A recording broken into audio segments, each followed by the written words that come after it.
this is, this has been the history around open source through those early years in the industry.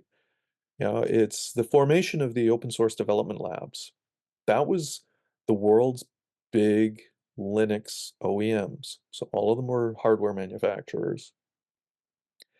And Linus had just he'd gone to work for Transmeta, and that freaked everybody out.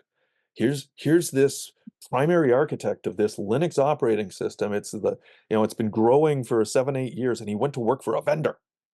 Now, what does this mean for all of us that are starting to use this operating system? And so when Transmeta collapsed, the OEMs formed the OSDL, and the first thing it was to protect Linus's liability kind of thing and give him a job.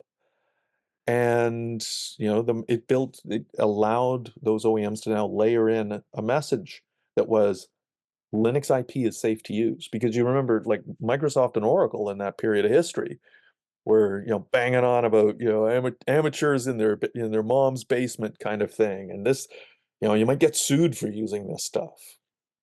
So the large Linux OEMs had a reason to band together, to form a nonprofit to provide, kind of manage all the liability risk and all of the provenance risk that was going on at that period in history.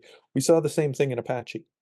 The Apache web server, HTTPD, was this, growing thing that in this early web, 60, no, 65, no, 70% of the traffic was running through an Apache web server. And IBM wanted to use it in WebSphere. And so it was kind of like, who owns it?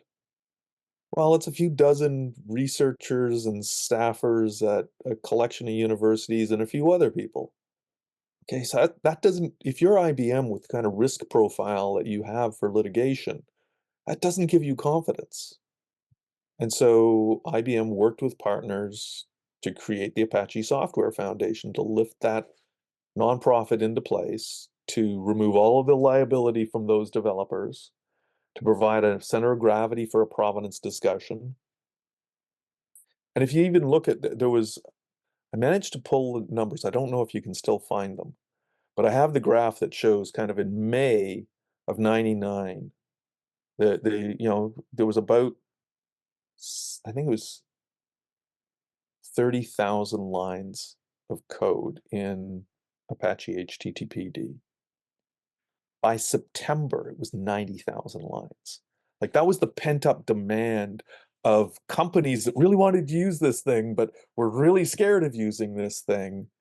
And as soon as you created that nonprofit shield and created that umbrella, all of a sudden, those companies could feel a little more confident in their use. They could make the contributions back. And when you think about it, like that became this really important leap-off point for the Apache web server. And so that's kind of the really simple model here. But at no time were any of those companies thinking, I really want to share our engineering resources. So it's to me, it's all about making sure you're actually looking at, we've got lots of good social structures that we've invented over, the last 5,000 years together to figure out how to cooperate around important things while we're all still kind of being selfish. And it's not that we are selfish human beings, like I'm selfish all the time kind of thing. I am about as far from a libertarian as you can get.